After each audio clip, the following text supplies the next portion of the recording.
It's also been said that I'm responsible for the Tupac Shakur.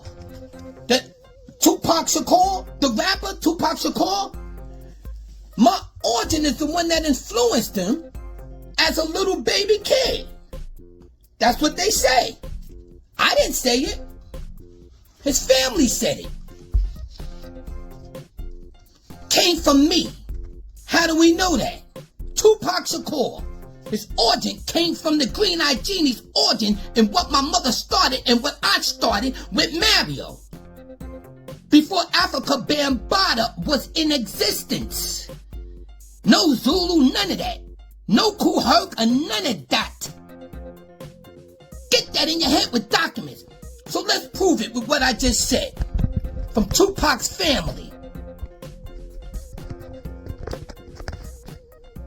Tupac Shakur was mesmerized by Mario living near Bronxdale housing. So let's hear from Tupac's family. Not from me. So one day I decided to take him, and the way I did it, I woke him up in his sleep, and I said, come on, get dressed. You're going to come with me. He got dressed, and I took him directly across the street to this place called Fort Betts. We was living at the time in Northeast Bronx. This is 1977, 78. Okay. This is the area of the Bronx where there's Bronx River, Bronxdale, Monroe Project, Castle Hill, Soundview, that area. Okay. In that area is the genesis of hip hop. Absolutely. That's where Bambaataa was at. Bambaataa from Bronx River. Right. Disco King Mario is from Bronxdale. Okay.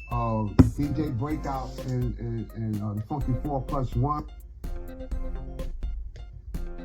was coming from Secor. They come to our area. Right. DJ Cool D. These were the founding fathers of hip hop. The pioneers. The pioneers of hip hop. Yeah. And we've had access to them every day. Okay. You know, because they would take their... That's Tupac's older cousin. Tupac lived with him as a baby boy. And their music, and they would jam for it. Right. And the B-boys would come out, man. The people, it was dope, man. Right. It's a great experience, right? And I knew that Disco King Mario was going to jam that day, right? Like this was Corvette spot or whatever? Yeah, Okay. no, he was going to jam not far from there. Okay. So the spot he was going to jam at was going to be Monroe Park. Okay. Monroe Park is across the street from where we used to live. But on the other, directly in front of us across the street, maybe about a half a mile away across the street, right? It's Corvettes. Okay. So it's a shopping plaza. It's a shopping plaza. Okay, Right. Gotcha. And we go to the shopping plaza and I take him in the Corvettes. Here we go, we're gonna send this one out. That's Tupac rapping, listen. That's my area where I was born and raised. Tupac lived right down over there. As a little kid.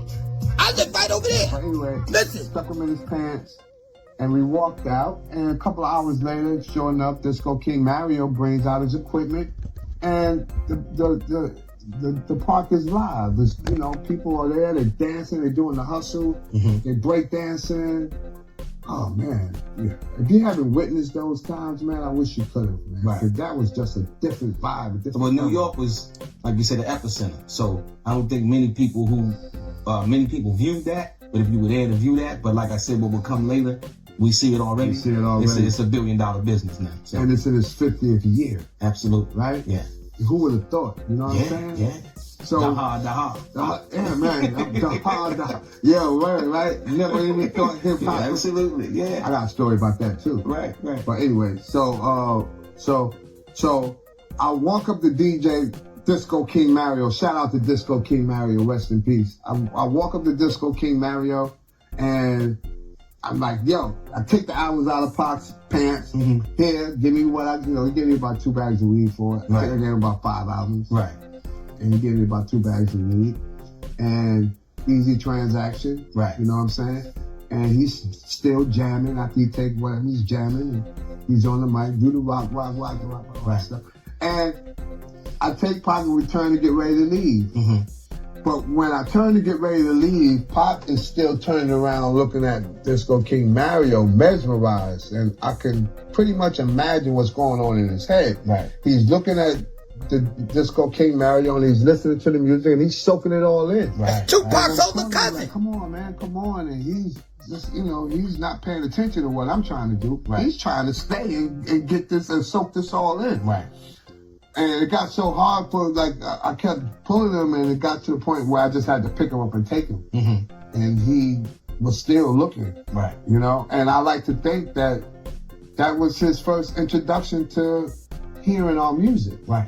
And seeing our culture. For Because Mario. remember, it's visual. It's B-boys out there. They got the sweatshirts on. Right. And at the time, the sweatshirts had Bronx River, Bronxdale, they name, Right. whatever. You know what I'm saying? Girls out there with the big earrings, and they doing it's a whole culture with this. It's a culture with it. Yeah. You know what I'm Absolutely, saying? It's a vibe, right? It's an energy. Yes. Tupac's older cousin. He just tapped into. Right. You dig? And I think that energy stayed with him for the rest of his life.